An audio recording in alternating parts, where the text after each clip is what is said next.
Hello tout le monde, j'espère que vous allez bien. Aujourd'hui, petite vidéo rapide sur GPT-4, notamment une vidéo réaction de Vincent Lévy. Donc Vincent Lévy, très connu dans le monde entrepreneurial, infoprenarial. C'est parti. Google vient d'annoncer le concurrent à ChatGPT qui va s'appeler Bard. Il y a une vidéo que je prépare sur le sujet. Eh bien, Microsoft vient d'annoncer que son moteur de recherche, donc Google a le moteur de recherche Google, Microsoft a le moteur de recherche Bing.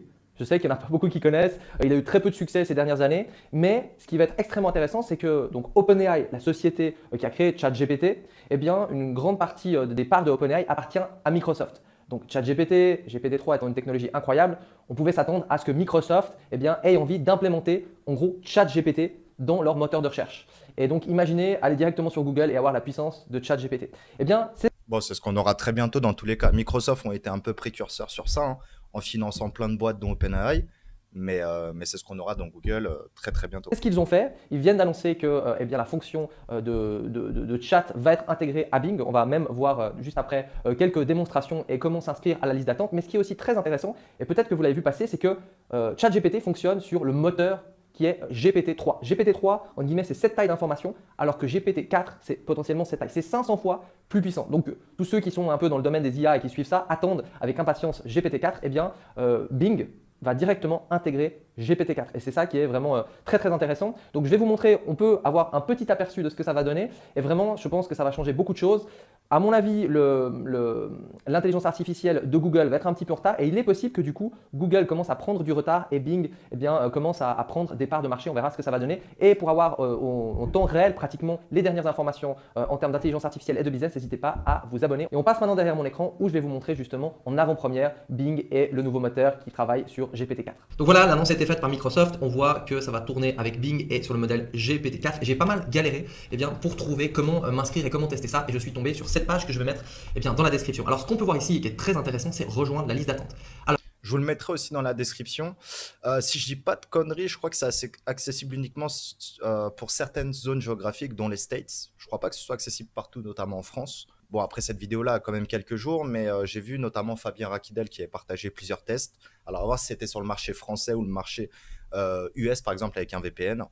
Je crois pas que ce soit accessible partout. j'ai testé de cliquer dessus en n'étant pas connecté à Bing, juste pour voir ce que ça donnait. Il nous demandait de me connecter. Donc je ne l'ai pas encore testé, on va voir en live. Alors bien sûr, pour rejoindre la file d'attente, eh bien, vous devez avoir un compte Microsoft. Alors pour ceux qui sont utilisateurs de Mac, peut-être que vous avez un compte Skype. Le compte Skype, maintenant que Skype, ça fait un moment, a été racheté par Microsoft, eh bien, ça a été fusionné. Donc vous pouvez vous connecter avec le compte Skype. Et une fois que vous êtes connecté, eh bien, on va voir ce que ça va donner. Je vais cliquer sur liste d'attente. Ah parfait, vous êtes sur la liste d'attente. Donc je pense que ce qui va se passer, c'est que je vais recevoir des informations tout prochainement par rapport à ça. Alors une chose qu'il faut savoir, c'est que pour avoir, si on va sur Bing, dès que ce sera disponible, il faudra probablement aller ici. Et ici, il y a Lab, donc les petites fonctions de recherche. On voit chat réponse et il faudra passer sur auto. Ok, mais pour le moment, ce n'est pas encore disponible. Par contre, on a envie d'avoir un petit aperçu et du coup, Bing a pensé à nous. Si on va ici, eh bien, on peut voir ce que ça va donner. Donc par exemple, j'ai besoin d'organiser un dîner pour 6 personnes qui sont végétariens. Pouvez-vous me suggérer un menu de 3 plats avec un dessert au chocolat? Ou bien celui-là, celui-là, celui-là. Vous pouvez aller vous amuser. Donc on va cliquer ici et regardez ce qui va se passer. En fait, il y a un petit onglet qui apparaît sur la droite.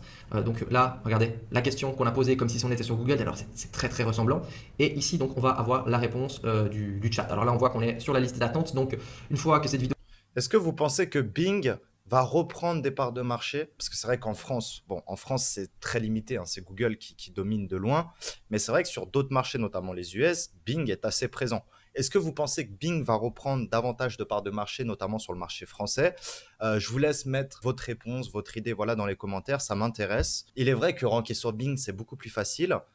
Donc, si demain, par exemple, Bing passe de 2 à 3% à 10% de part de marché, notamment grâce à l'acquisition, à cette exclusivité plus ou moins de GPT-4 sur l'environnement Bing, etc., ça peut être très, très intéressant d'aller davantage sur se ranker sur Bing. Sachant que Bing, c'est Google plus ou moins il y a 5 ou 10 ans. Les backlinks sont beaucoup plus simples, enfin, sont beaucoup mieux pris en compte, on va dire. L'indexation est beaucoup plus simple. Les EMD, ça marche très très bien. Déjà sur Google, ça marche, mais sur Bing, on peut le voir sur beaucoup de requêtes, c'est des EMD qui sortent, hein, backlinks ou pas, contenu de qualité ou pas, les EMD ont une grosse présence. Donc voilà.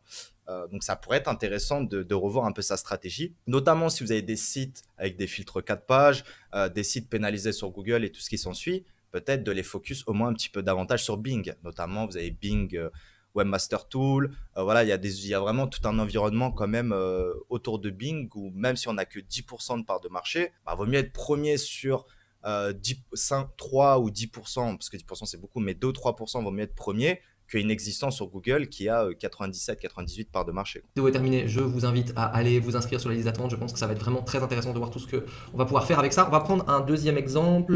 Bon, après, ce qui peut être intéressant dans un second temps, c'est que nous qui scrapons de ChatGPT, il y a des protections quand même, même si c'est relativement simple, mais on pourra d'autant plus scraper le moteur de recherche Bing avec les résultats de ChatGPT. Donc, ce sera peut-être beaucoup plus simple, sachant que Bing, déjà, il y a beaucoup moins de protection que Google, comme le moteur de recherche you.com, ou voilà, en fait, qui implémente des solutions d'IA où on peut scraper et récupérer des milliers, des centaines de milliers, voire des millions de data assez facilement. Peut-être beaucoup plus facilement que sur le ChatGPT. Et gratuitement, bien sûr.